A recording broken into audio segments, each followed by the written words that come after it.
மக்களே, ஒரு மூவிக்கு போனால் எப்படி ஃபர்ஸ்ட் ஹாஃபு இன்டர்வலு அப்படின்ற மாதிரி வரிசையாக போகும்ல, அந்த மாதிரி தான் இங்கே போயிட்டுருக்கு. இப்போ கிளைமேக்ஸ் சீனை நோக்கி நம்ம போயிட்டுருக்கோம்னு நினைக்கிறேன். ஏன்னா ஒரே ஒரு தேர்தல் தான். இந்த தேர்தல் முடிஞ்சதுக்கப்புறம் இவ்வளோ ட்விஸ்ட் அண்ட் டர்ன்ஸ் நம்ம எங்கேயும் பார்த்துருக்க முடியாது. இங்கே மட்டும் தான் பார்த்துட்ருக்கோம். அதுலேயும் குறிப்பாக இப்போ காலக்கெடு வேற கொடுத்துருக்காங்க.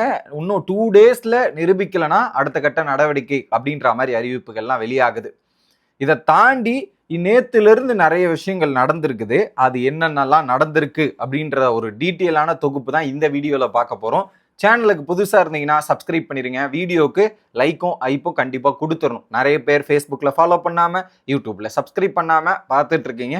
இது ரெண்டையும் பண்ணிட்டு பார்த்தா எனக்கு ரொம்ப யூஸ்ஃபுல்லாக இருக்கும். இப்போ கண்டென்ட்டுக்குள்ளே போயிடலாம்.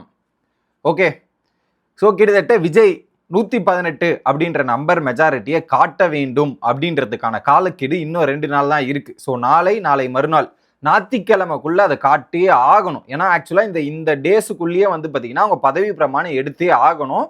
ரொம்ப நாள் எலெக்ஷன் வின் பண்ணதுக்கு அப்புறம் ஒரு வாரத்துக்கு மேலெல்லாம் போகவே கூடாது அப்படிங்கிற ஒரு சூழ்நிலை ஏற்படுது. ஸோ மெஜாரிட்டி காட்டினாதான் நான் பதவி ஏற்க விடுவேன் அப்படின்ற மாதிரி ஆளுநர் ஒரு பக்கம் ப்ரெஷர் பண்றாங்க. இன்னொரு பக்கம் யார் தான் ஆதரவு தெரிவிக்க போறாங்க அப்படின்றதுல நிறைய டிஸ்கஷன் போயிட்டு இருக்கு. சிபிஎம், சிபிஐ, அதுக்கப்புறம் விசிகேன்ற மாதிரி ஏகப்பட்ட டிஸ்கஷன் தள்ளி போயிட்டு இருக்கு. இதன் அடிப்படையில தான் நேத்து ஆளுநர் ஒரு ஆங்கில பத்திரிகைக்கு வந்து பேசியிருந்தார். ஒரு 4 மணி நேரம் பேசியிருந்தார். அப்ப அவர் என்ன சொல்றாருன்னா, இங்க வந்து நான் மெஜாரிட்டி காட்டணும்ன்றது தான் இது. அது வந்து ஒரு குறிப்பா வந்து ஒரு பொம்மை வழக்குக்கு ஏற்ற மாதிரி கிடையாதுங்க. இது இங்கே சூழ்நிலை வேற, அங்கே சூழ்நிலை வேறன்ற மாதிரி பேசியிருக்கிறாரு. நான் யாரையும் இங்கே ஸ்டாப் பண்ண விரும்பல, யாரையும் நான் ஸ்டாப் பண்ண இது பண்ணல. விஜய்க்கு அகெயின்ஸ்டா நீங்க செயல்படுறீங்களா அப்படின்னு கேட்கும்போது நான் அப்பெல்லாம் செயல்படலைங்க. எனக்கு கொடுக்கப்பட்ட ரூல்ஸோ எனக்கு கொடுக்கப்பட்ட விதிமுறைகளை தான் நான் பயன்படுத்தி இது பண்றேன். நான் வந்து 118 எம்எல்ஏவை கூப்பிட்டு வந்து இதுல காட்டணும்னு அவசியம் இல்லை. அவங்க 118 இருக்குன்றத பேப்பர்ல காட்டினா கூட போதும், அவங்க ஃப்ளோர்ல போய் அந்த மெஜாரிட்டியை ப்ரூவ் பண்ணிக்கலாம் அப்படின்றதான் என்னோட இன்டென்ஷன் அப்படின்ற மாதிரியும் பேசியிருக்கிறார்.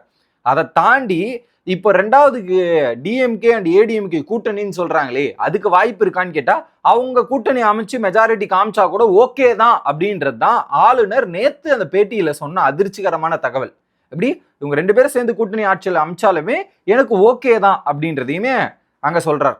அப்போ இப்போ ஆல்ரெடி அதுக்கான பேக்ரவுண்ட் ஒர்க் இங்க தீவிரமா நடந்துட்டு இருக்கு. இதெல்லாமே இது இருக்கு. ஏன்னா ஒரு பக்கம் திமுகவும் எம்எல்ஏ ஹோல்டு பண்ணிட்டாங்க, அதிமுகவும் எம்எல்ஏ ஹோல்டு பண்ணிட்டாங்க, இன்னொரு பக்கம் எம்எல்ஏவும் ஹோல்டு பண்ணி தாவேக்காவும் ஹோல்டு பண்ணி 3 மூலைக்கும் ஒவ்வொரு எம்எல்ஏகளை வந்து கட்டுப்பாடு வச்சுட்டு இருக்காங்க அவங்கவுங்க கட்சியினர் அப்படின்றத பார்க்க முடியுது. இதுல ஆளுநர் இதுல இன்னொரு பாயிண்ட்டுமே ஹைலைட் பண்ணார் நேத்து, குதிரை பேரம். ஸோ குதிரை பேரம்னா என்ன, அமைச்சர்கள் எம்எல்ஏகள்லாம் பேரம் பேசி அங்கிருந்து இங்கே தாவறது, இங்கிருந்து அங்கே தாவறதுன்னு நடக்கும் இல்லையா, அதை அலோவ் பண்ணக்கூடாது. That was very bad thing அப்படின்றதையும் அவர் மென்ஷன் பண்ணார். ஆனா இப்பயுமே அது விஷயம் நடக்கும்ன்றதா. அவர் ஆட்சிக்கு வந்த உடனே இப்போ பதவி நான் விஜய்க்கு ஏற்றி வச்சதுக்கு அப்புறம் அவர் நிறைய பேரம் பேசலாம், இதெல்லாம் பண்ணலாம், அது நடக்கக்கூடாதுன்றதுக்காக தான் நான் முன்னாடி கேட்கிறேன் அப்படின்ற மாதிரி சொல்றாரு. இப்போ அவரு பதவி ஏற்கிறதுக்கு முன்னாடியுமே அந்த விஷயங்கள்லாம் நடக்கும்ன்றதுதான் யதார்த்தமான உண்மை. அது அப்புறமும் நடக்கும், முன்னாடியும் நடக்கும் அப்படின்றதான் போயிட்டு, நான் ஏற்க வைக்கலன்னா அது முன்னாடியே நடக்காதுன்ற மாதிரி அவர் யோசிப்பது தவறுதான் அப்படின்றது தான் தோணுது. அதை தாண்டி நான் யாருக்கும் எதிராலாம் செயல் பண்றேன், எனக்கு கொடுக்கப்பட்ட சட்ட இதுபடி தான் நான் செயல்படுவேன். இதுல 3 பேருமே மெஜாரிட்டி காட்டலைன்னா நாங்க அதுக்கேற்ற மாதிரி அடுத்த கட்ட நகர்வுக்கு நான் செல்வேன் அப்படின்றதையுமே அவர் கிளாரிஃபை பண்ணியிருந்தார். இதுல இப்போ என்ன பண்ணியிருக்காங்க, நேத்து 3 மீட்டிங் நடந்தது. ஸோ தாவேக்கனாரோட எம்எல்ஏவோட மீட்டிங் அங்கே ஒரு பக்கம், விஜய் அவர் வந்து பார்த்தீங்கன்னா பட்டினப்பாக்கம் வீட்டில் வந்து பார்த்தீங்கன்னா இவர் அட்வொகேட் இவங்கெல்லாம் ஒரு பக்கம் மீட்டிங் நடந்துட்டு இருந்தது. இதுல திமுக ஒரு மெயினான ஒரு கூட்டத்தை கூட்டி அங்க ஒரு நிறைவேற்றப்பட்டிருக்கு. என்னன்னா, இந்த கட்சி சார்பாக என்ன முடிவுகள்லாம் எடுக்கப்படும், என்ன திருப்பங்கள்லாம் நடக்கும் அப்படின்ற மாதிரி எல்லா எம்எல்ஏ கிட்டையும் சைன் வாங்கி வச்சிருக்கிறாங்க. அது ஆதரவு முக ஸ்டாலின் எடுக்கிற முடிவுக்கு நீங்க ஒத்துழைக்க வேண்டும் அப்படின்றதையும் கேட்டிருக்காங்க. அதுக்கு எல்லாருமே ஒத்துழைக்கிறோங்க, நாங்க கூடவே நிக்கிறோம்ன்ற மாதிரி அங்க இருக்கிற அனைத்து எம்எல்ஏவும் அதுக்கு ஆதரவும் தெரிவிச்சிருக்கிறாங்கன்ற மாதிரி திடுக்கிடும் தகவல் வெளியாயிருக்கு. எப்படி, ஸோ நேத்து காலில் அவங்க இங்கிலீஷ் ஊடகத்துக்கு வந்து நாங்க விஜயோட ஆட்சிக்கு எதிராலாம் இருக்க மாட்டோம், 6 மாசம் ஆட்சி பண்ண விடுவோம்னு சொன்னாங்க. நேத்து நைட்டு வந்து பாத்தீங்கன்னா இங்க தீர்மானம் ஏத்தி எதுக்கு வேணாலும் நீங்க ரெடியா இருக்கணும்ன்ற மாதிரி சொல்லிட்டு எம்எல்ஏகள் எல்லாருமே சென்னையில தான் இருக்கணும்ன்ற மாதிரி அறிவிக்கிறாங்க. இது ஒரு பக்கம் நடக்குது. இன்னொரு பக்கம் என்ன பண்றாரு, அதிமுக பொதுச் செயலாளர் எடப்பாடி பழனிசாமி அவர் சென்னையிலிருந்து கிளம்பி புதுச்சேரியில தானே எம்எல்ஏக்கெல்லாம் தங்கியிருக்காங்க, அந்த இதுக்கு போயிட்டு அங்க சில பல விஷயங்கள் சொல்றாரு. ஸோ நீங்க வந்து பல பேரை வந்து இங்கிருந்து இழுக்க ட்ரை பண்ணுவாங்க, தாவேக்கனார் ஃபோன் பண்ணுவாங்க, இதெல்லாம் பண்ணுவாங்க. நீங்க போனை எடுக்காதீங்க, போன்லாம் எடுக்கவே நீங்க கூடாது, அதெல்லாம் நீங்க கண்டுக்காதீங்க. நம்மளுடைய இது வந்து பிரகாசமா இருக்கு, நம்மளுடைய வாழ்க்கை அரசியல் வாழ்க்கைன்றது ரொம்ப பிரகாசமா அடுத்து இன்னும் 2-3 நாட்களுக்கு ரொம்ப ஜெகஜோதியா இருக்குன்ற மாதிரி அங்க சொல்லியிருக்கிறாரு. நம்ம ஆட்சி அமைக்க போறோம் அப்படின்ற ஒரு கருத்தையுமே அங்க போய் தெரிவிச்சிருக்கிறார். ஸோ ஒரு பக்கம் திமுக தரப்புல இருந்து இப்படி நடக்குது, அதே நேரத்துல அங்க ஆப்போசிட்ல பாத்தீங்கன்னா ஏடிஎம்கே தரப்புல இருந்து எடப்பாடி இப்படி ஒரு விஷயத்தை சொல்றாரு. இதெல்லாம் கூட்டி கணிக்கும் போது எங்கேயோ இடிக்குது, ஏதோ ஒண்ணு சம்பந்தப்படுத்தி வருது அப்படின்ற மாதிரி தானே தோணுது. அதைத்தான் எனக்குமே தோணுச்சு. ஓகே, இதுல இப்ப என்ன பிரச்சனைனா மெஜாரிட்டி விஜயால காட்ட முடியல அப்படின்றது. 2 நாள்ல விஜயால மெஜாரிட்டி காட்ட முடியலன்னா அவர் வந்து அந்த இழந்துருவார், ஆட்சி அமைக்கிறதுக்கான பவரை இழந்துருவார். இப்ப அடுத்து என்ன பண்ணுவார் ஆளுநர், டைரக்டா திமுகவை கூப்பிடுவார். எப்பா ஆக்சுவலா விஜயே அவர் ஃபர்ஸ்ட் கூப்பிடல, முதல் விஷயம் விஜயே அவர் கூப்பிடல, இவங்களதான் போனாங்க. 2வது திமுக கூப்பிட்டோன்னே திமுக என்ன பண்ணுவாங்க, எங்ககிட்டயும் மெஜாரிட்டி இல்லைங்க, எங்ககிட்டயும் இது இல்லைன்ற மாதிரி அவங்களாம் அந்த விஷயத்த சொல்றாங்க. ஏன்னா அவங்க கூட்டணியில 67 தான் இருக்கு, 67 தான் மொத்தம், இப்ப 5 போயிருச்சுன்றதால 67 தான் இருக்குன்ற மாதிரி சொல்லிடுவாங்க. அடுத்து என்ன பண்ணுவாங்க ஆளுநர், இந்த 2வது கட்சியும் ஃபீல் ஆனவொடனே 3வது ஆப்ஷனா இருக்கிற ஏடிஎம்கே கிட்ட போவார், எடப்பாடி பழனிசாமி கிட்ட. அவர்கிட்ட போனவொடனே நாங்க ட்ரை பண்றோம் அப்படின்ற மாதிரி சொல்லுவாங்க. அதுல முயற்சி பண்ற டைம்ல உடனே திமுக என்ன ஒரு முயற்சி எடுப்பாங்கன்னா, நாங்க மக்கள் வந்து மெஜாரிட்டி கொடுத்துருக்காங்க, மக்களுக்கு வந்து ரீ எலெக்ஷனை சந்திக்கிறதுக்கான வாய்ப்புகள் வேண்டாம், அது செலவதிக்கும், மக்களோட டைம் வேஸ்ட் ஆகுது, இதெல்லாம் வேஸ்ட் ஆகுதுன்றதுக்காக நாங்க மறைமுகமாக ஆதரவு வந்து நாங்க ஏடிஎம்கே தெரிவிக்கிறோன்ற மாதிரி. ஏன்னா அவங்களுக்கும் தெரியும் இப்ப என்ன ஒரு இமேஜை கிரியேட் பண்ண ட்ரை பண்றாங்கன்னா, மக்களையும் மக்கள் மெஜாரிட்டி கொடுத்துருக்காங்க, மக்கள் எலெக்ஷன் சந்திக்க வேண்டாம் அப்படின்றது ஒரு பாயிண்ட் மக்கள் கிட்ட ஒரு நல்ல பேரை கிரியேட் பண்ண ட்ரை பண்றாங்களாம். இன்னொரு பக்கம் இதே ரீ எலெக்ஷன் போனா அவங்க 2 பேரும் தோத்துருவாங்கன்னு எக்ஸாக்டா அவங்களுக்கும் தெரியும். ஏன்னா இப்போ இவ்வளோ அலக்கழிச்சு இவ்வளோ விஷயங்கள் விஜய்க்கு எதிராக பண்றதையும் மக்கள் பார்த்துட்டு இருக்காங்க. அதனால விஜய்க்கு மேல ஒரு சிம்பத்தியோ ஒரு இது அனுதாபோ கிரியேட் ஆகிறதுக்கான வாய்ப்பு பிரகாசமா இருக்கு. இப்ப நீங்க இந்த நேரத்துல போயிட்டு நீங்க 2 பேரும் ஆட்சி அமைக்காம இப்படி ரீஎலெக்ஷன் விட்டா நமக்கு பாதிப்பு இருக்குன்றத அவங்க உணர்றத என்ன பண்ணுவாங்க, அதை போகவும் விடாம பாத்துக்கணும், மக்கள் மனதுல நல்ல பிளேயரும் வாங்கன்றதுக்காக அப்படியே மறைமுக ஆதரவை கொடுத்து நாங்க ஏடிஎம்கே தலைமையில ஆட்சி அமைக்கிறதுக்கு உதவிடுவாங்க. இப்படி உதவுனா 2 பேரும் கூட்டணியா சேர்ந்து நல்லா திரும்ப பிரகாசமா இருக்கலான்ட்டு. ஆனா இப்படி பண்றதுனால மக்கள் மேல இன்னும் கோபங்களும் அதிருப்திகளும் கடுமையா உண்டாகும். நீங்க 2 பேரும் வரக்கூடாதுன்னு தானே நாங்க மெஜாரிட்டி போட்ட வச்சோம், அப்பயும் நீங்க வரப்படாம பண்றீங்களா, உங்களை என்ன பண்ணலாம் அப்படின்ற மாதிரி ஒரு கேள்விகள் நிறைய வர ஆரம்பிச்சிருக்குது. அதுக்கான தீவிரமும் நடக்கப்பட்டு இருக்கு அப்படின்றது தான் நம்மளால பாக்குறோம். இது ஒரு பக்கம் நடந்துட்டு இருக்கு. ஓகே, இப்போ என்ன பிரச்சனை எனக்கு விஜய் தரப்புல அப்படின்றது பாத்தீங்கன்னா, இப்ப நம்ம ஒரு விஷயத்த போய் அப்ரோச் பண்ணோம்னா அதை அப்ரோச் பண்ற விதம்னு அப்படி இருக்கு. இன்னைக்கு நியூஸ்ல இன்னைக்கு காலில இருந்து நடக்கிற சம்பவங்கள்லாம் பார்க்கும்போது, குறிப்பா திருமாவளவன் கிட்ட போயிட்டு அப்ரோச் பண்ணும்போது வாட்ஸ்அப்லயே அந்த டாக்குமெண்ட் சென்ட் பண்ண மாதிரியும் அதுல போன் கால்ல வந்து பேசின மாதிரி, இப்ப நமக்கு ஒரு தேவை இருக்குன்னா நம்ம போய் நேரடியா போய் அணுகணும் இல்லையா. அந்த ஒரு விஷயத்துல எனக்கு ஒரு மாற்று கருத்து இருக்கு. இவங்க டைரக்டா போய் சிபிஎம்மோ சிபிஐயோ அதுக்கப்புறம் விசிகேவை டைரக்டா போய் விஜய் போன் கால் பேசுறத விட டைரக்டா போய் அணுகிருந்தா இன்னும் கொஞ்சம் பெட்டரா இருந்திருக்குமோ, அதுக்கு அணுகும் விதத்திலையும் சரி அப்போ இன்னும் ஒரு விஷயம் கிரியேட் ஆயிருக்குமோன்ற மாதிரி தோணுது.